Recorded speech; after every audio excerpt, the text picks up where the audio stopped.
What TV show will you never watch no matter how many times people say how good it is? Grey's Anatomy. You're really missing out on the patients that come in from a freak storm that causes a 60-car pile-up, rupturing the brain vessel of a virtuoso that has to play their next concert to save a boy's last wish, which can only be operated on by the one doctor in the world they happen to have at Grey's.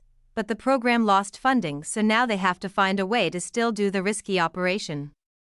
They all get together with some weird plot that they'll later have their jobs threatened for, but now the doctor won't do it because the other doctor he's banging has a rare brain cancer only he can operate on as well.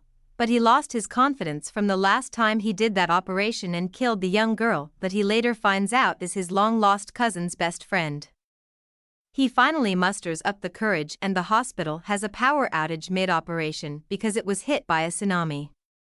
They get the power on, and a plane crashes into the building next door as he completes the operation just in time to find the boy the virtuoso promised the last wish to was on the flight and clinging to life.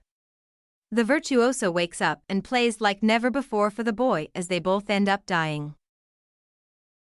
Big Brother. Something about it just feels wrong. All the spy cams and just the manufactured drama of it all. Reality shows I can handle, but ones where the whole theme is just drama I don't get. Plus I think Paramount has like a 24H live feed which is just, I dunno. It makes me cringe.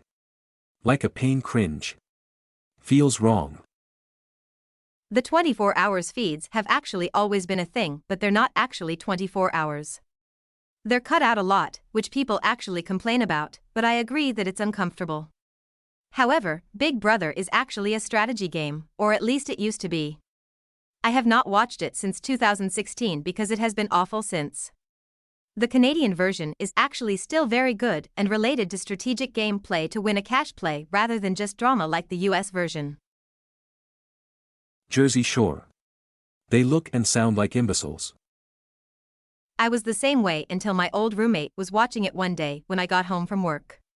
Legit, I was floored. I was like, Bill, you okay? Why are you watching this?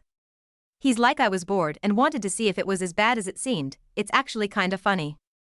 And then I started watching it and yeah, it's like watching a dumpster fire on wheels on the highway. It's so bad it's good.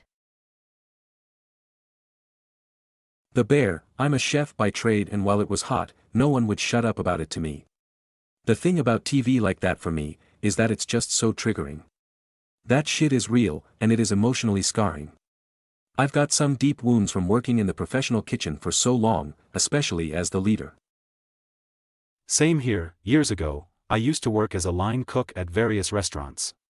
Just watching a single 20-second clip was enough to make me feel just as stressed and angry and panicked as those nights when I'd be working the kitchen on my own while the server submitted ticket after ticket after ticket after ticket. I don't know how you do it. Watching The Bear gave me terrible anxiety almost every time they were doing a lunch/dinner service in that show. I don't even have anxiety issues in real life. Everybody loves Raymond. He's being sardonic, I can tell. I used to like the show. It was exactly my family, even down to my dad being the golden child, my dad's older brother being super tall and Marie looking and acting just like my grandma did.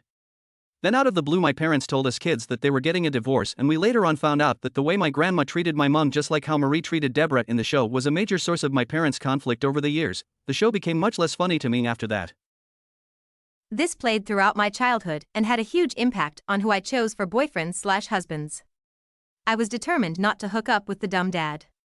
The way Marie manipulates people gave me anxiety. Deborah looked so tired. When I grew up, I wanted to love my life and have people in it who actually liked me or at least thought well of me. Post-Charlie Sheen 2.5 Men. I never saw how Cucker fit into this show, and I refused to watch the rest of it, no matter how better or worse it turned out.